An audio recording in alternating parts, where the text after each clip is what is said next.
This is Eric L. Dunavant, the Mindset Disruption Strategist. Let's talk about generational wealth.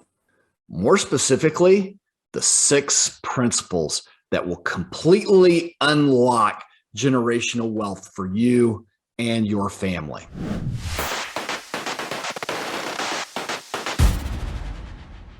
So before we get into that, please make sure to subscribe to my channel and hit the notification button so that you continue to get updates every time I upload new video, new content, and new information. I've got new content coming on a regular basis.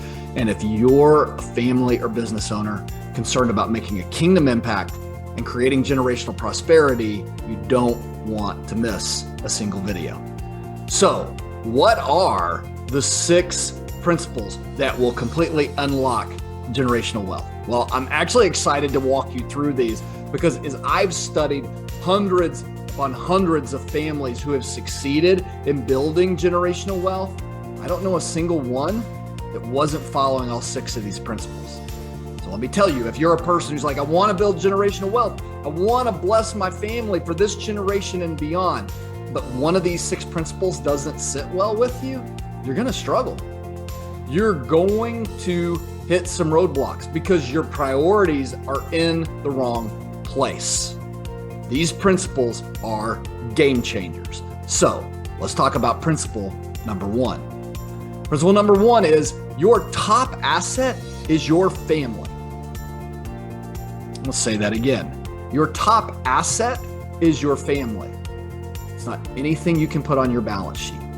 When you're building generational wealth, you need to understand that the number 1 thing you need to be investing in is your family.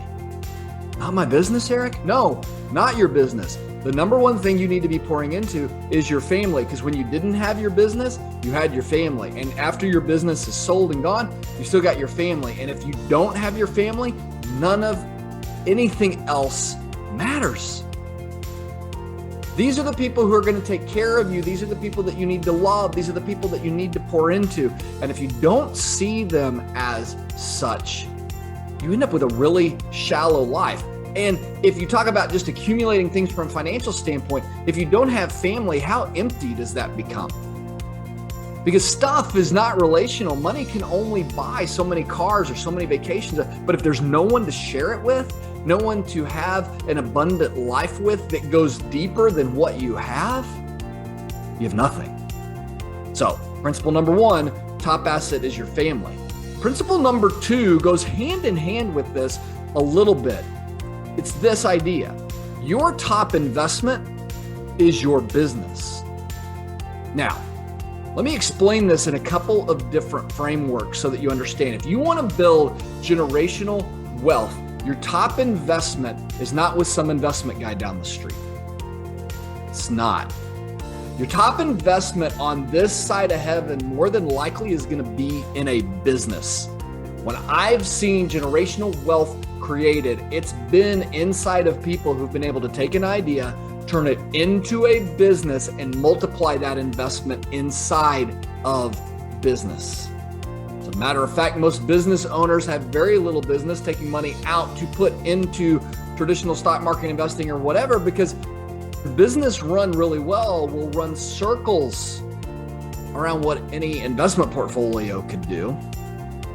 Let's look at this though also from an eternal perspective. So we're talking about investment temporary, right? If we think about all of our investments burn up, but short term to build generational wealth, the best way to do that is inside of a business. But let's talk about from an eternal standpoint. Your top investment is still your business, even if all you have is a career. And let me explain what I'm saying. People don't have to go to church, but they do have to go to work. And sometimes the only Bible anyone will ever read is you. So what about your workplace? What about your business? What about what you do every day inside of your career is reflecting Christ, is reflecting who you are through the lens of your Creator? And that generational wealth could last well into eternity because you're reflecting in the workplace excellence and love and caring and certainty which are all elements of who Christ was. And you get to be a reflection of that. And don't miss that opportunity. Your best investment could be in your career and in your business. Principle number 3. It's a hard one for some people to hear. Your control of money is finite. You have an expiration date. So do I, by the way. We all have an expiration date. There is a point where I'm not going to be here anymore. And I don't care what kind of legal documents or whatever that you write, at some point, your control over the financial element of what you have will end, which means you have an opportunity and a responsibility to prepare the next person who will be in control. There's a great book written by Simon Sinek called The Infinite Game. And he talks about inside of this book that you can live life one of two ways. You can live life with a finish line mindset. I have to get to here and the finish line and I win. Or you can live life with an infinite mindset that says, you know what? I'm just here to pass the baton to the next runner in the race. I've got to make sure they're prepared because it's at that baton handoff that their success or failure. So am I preparing them for that? And if I have a mindset that my control is finite, then I'm constantly thinking, who's the next steward? Who's the next person that needs to be prepared? How can I make sure that I pass this baton well from one generation to the next? King Solomon was the wisest and richest man who ever lived. And he even said this. He says, riches don't last forever, and the crown might not be passed to the next generation. He was already thinking about how does he prepare. And I'm going to tell you what, if you go look at his life, even as he wrote these words, he didn't prepare well. So what are you doing? How are you living your life? Do you see how this control of money is finite? You've got this mindset and you're preparing to pass the baton. Makes a huge difference in building generational wealth. This actually falls into the next principle, which is true transformation happens in relationship. If what we want to create is transformational generational wealth that transforms the person that receives it for the good, that's going to happen inside of the relationship that you build with that person. And relationships happen more in living rooms than they do some professionals' conference room. How many generational wealth decisions get made in some attorney or advisor's conference room without ever spending any time relationally in a living room? What a waste. We've talked about this before, but it's worth mentioning again. 90% of family wealth doesn't make it out of 3 generations. My true belief is this because nobody understands that this real transformation that you're looking for, the generational wealth transformation that you're looking for, happens inside a relationship, not the stinking legal documents. And yet the rest of the world would tell us, oh, you got to write a will, you got to write a trust. Yes, you do. Or you got to do this, you got to buy this insurance policy. Maybe all good things depending on what you're wanting to do. But if you've built zero relationship, go back to what I said in the beginning, you will not have success passing generational wealth. It will be fleeting. It will go. So next principle. Generosity defeats scarcity. We need some definitions here before we get into this. Scarcity is this. It's an insufficiency or shortness of supply. This comes down to what is your mindset sitting around generational wealth. Now, here's what's interesting to me. John D. Rockefeller of Standard Oil, again, another really wealthy man who lived, had this to say about financial accumulation. How much is enough? Just a little bit more. How sad is that? That you live an entire life that never has enough, a bucket that never gets filled up, a mindset that even if you're John D. Rockefeller type money, you're full of scarcity inside of your mindset. And I know they're like, hey, the Rockefeller principles of passing wealth and all of that. But if they're built on greed or built on this entire idea of I can never have enough instead of blessing others, what does that produce from a character standpoint? Versus, and this I love, You may not know this man. If you don't, you do need to know him. His name, he's not alive anymore, but R.G. Letourneau of Letourneau Machines. Think of this as Caterpillar before Caterpillar existed, right? He opened up a company that built earth-moving machines. But here's what R.G. Letourneau did. He gave 90% of his wealth to the kingdom, to God. He gave it away. And what happened is his wealth kept increasing. Like he would give it away and it kept increasing. He had a generosity mindset. And his comment was this: I shovel it out, meaning money, and God shovels it back in, but God has a bigger shovel. And that was evidenced in his life. Can I tell you, having served hundreds upon hundreds of families inside of helping them think through these principles and work through this idea of generosity defeats scarcity, how many families that I've watched go through and make generational wealth plans, but they got a hold of this kingdom impact concept, got a hold of this generosity concept, and started using that inside of their plans. And the generational wealth actually increased. They were able to do more from a generational wealth standpoint. And I'm going to tell you, your first thought is, Eric, that makes no sense. I'm going to tell you, it makes no sense.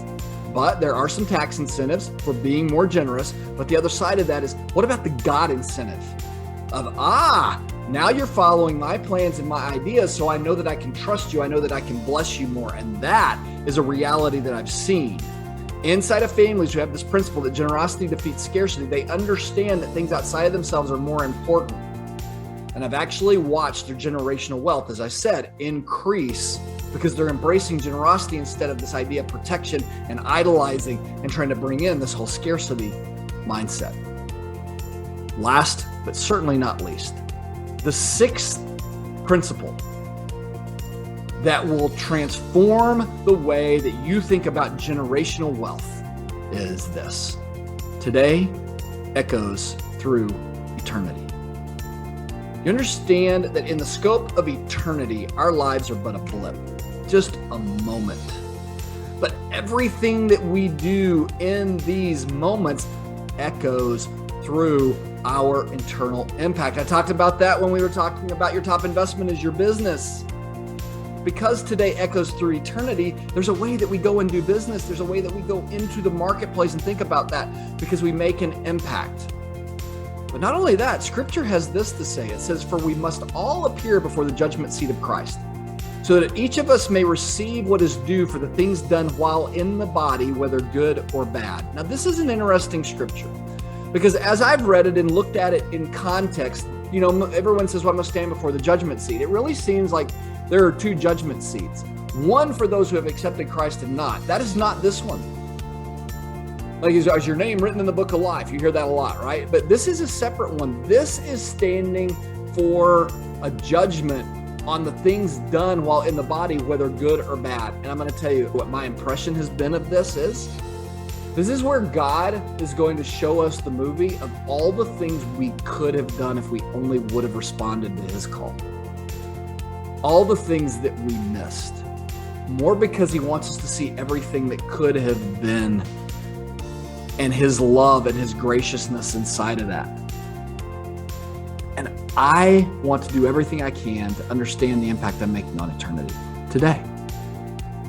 And when you think about this from a generational wealth standpoint, and you think about what am I doing inside of the family?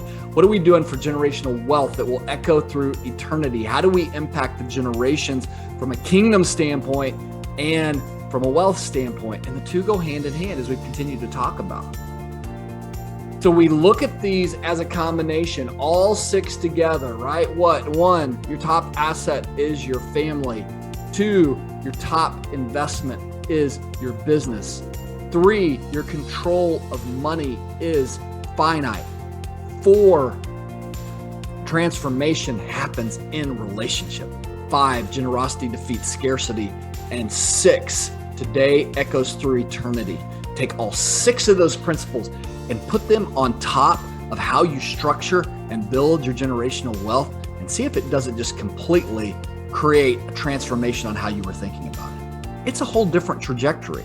It's a different world, and that world becomes something beautiful.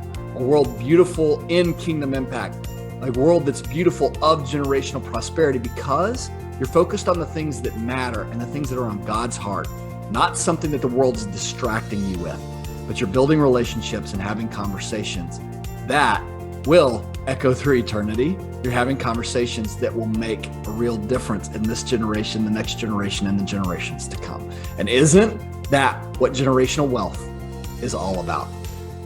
God bless you. Have a great day.